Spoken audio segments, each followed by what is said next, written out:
Up on Mountain News at 5:30, Republican support for former President Donald Trump is still going very strong in spite of his mounting legal troubles.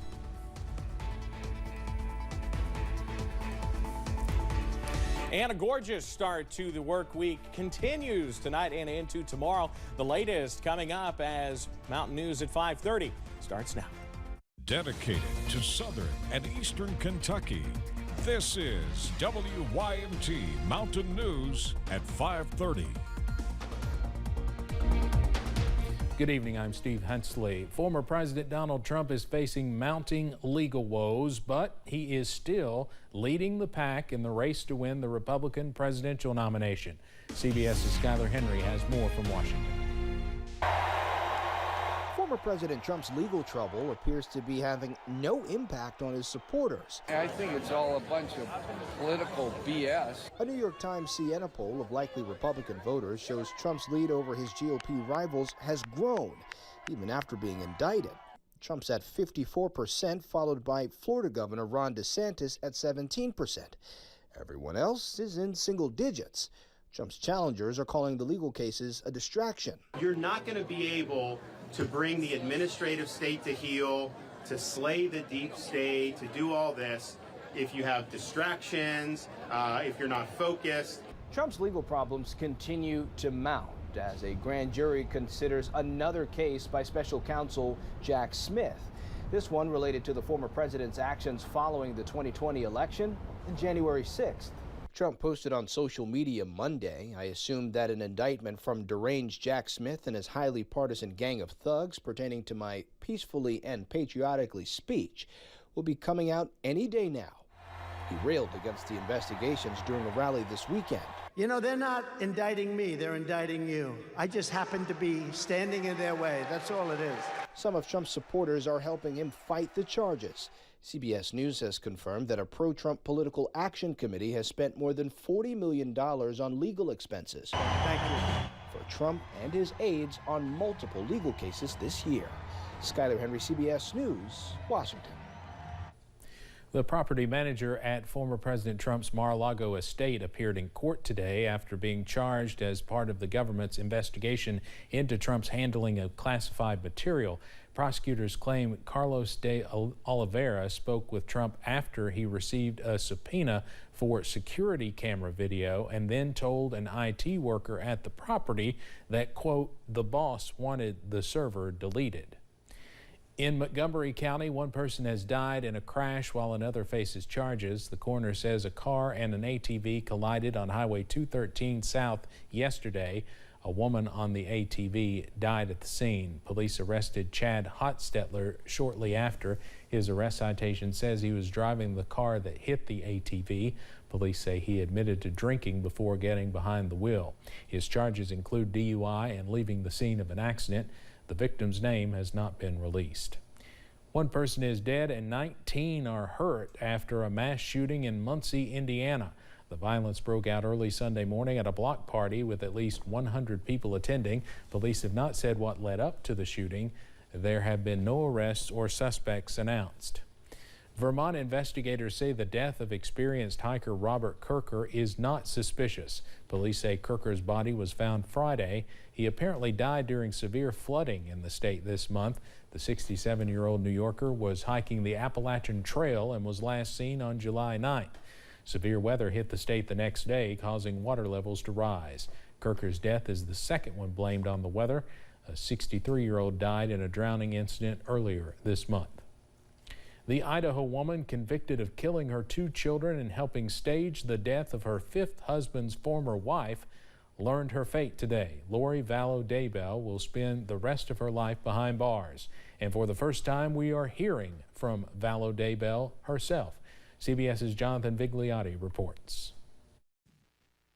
I mourn with all of you who mourn my children and Tammy. Lori Vallo Daybell finally broke her silence about being convicted in the murders of her 2 youngest children and a romantic rival. She spoke just before a judge sentenced her to life in prison without parole. Jesus Christ knows the truth of what happened here.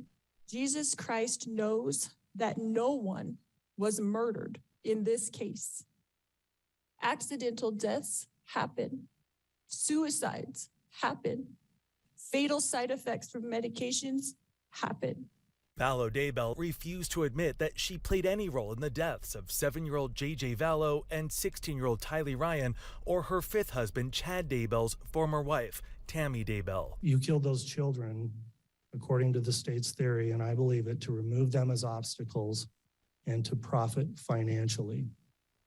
You justified all of this by going down a bizarre religious rabbit hole, and clearly you are still down there. Vallo Daybell appeared to show no emotion and did not look at those delivering victim impact statements in court. You are a liar, an adulteress, and a murderer. Because of you and your desire to get what you want at any cost, my family has been ripped apart. JJ's grandmother painted Vallo as a cold-blooded, selfish woman. JJ and Tylee could have been with...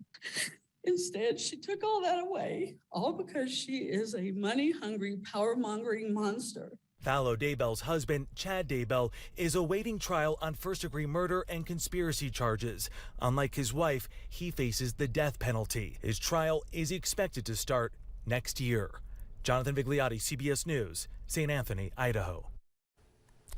A prosecutor read a statement from Vallo Daybell's oldest son, Colby Ryan, who said he has lost his family and prays for healing for everyone involved, including those who took the lives of everyone we loved. Vallo Daybell's attorneys argued their client is misunderstood and that she is a loving mother who is caring, witty, insightful, and smart.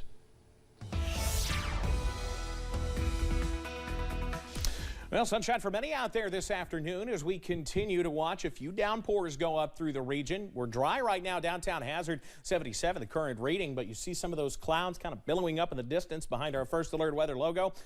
Yeah, that's some downpours starting to go up region-wide. Temperatures, though, remain not too bad in areas where we've seen some showers. 81 Prestonsburg, Jackson, and Hazard.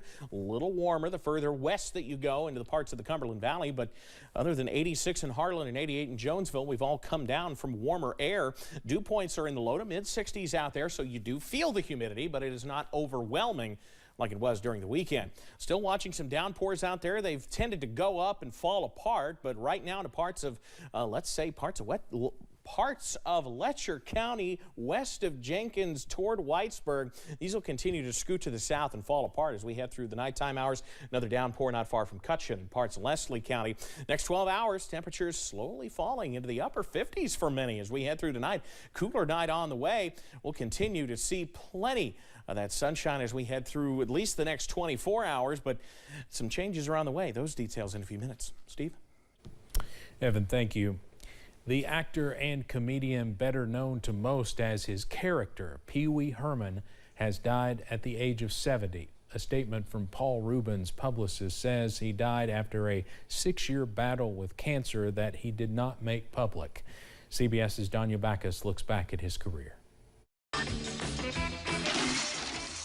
With his adolescent humor, too tight suit, and bow tie, Pee Wee Herman was an 80s phenomenon. I meant to do that. The brainchild of actor and comedian Paul Reubens, the oddball character rocketed to fame with the television series Pee-wee's Playhouse and the hit movie Pee-wee's Big Adventure. I know you are, but what am I? In 1991, Reubens' career suffered a major setback when he was arrested for indecent exposure in a Florida theater. He retreated from the spotlight for years, but eventually made a comeback in Hollywood, culminating with Pee-wee's Big Holiday, a 2016 movie for Netflix. You ever had two women fight over you? Have I? No.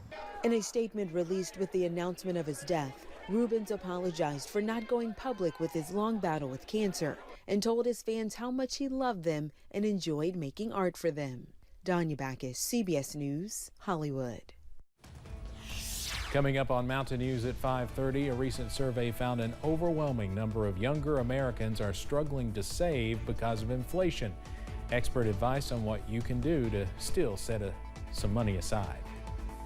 And more sunshine continues as we head through the first half of the week. The details on when some clouds and showers could return too after this.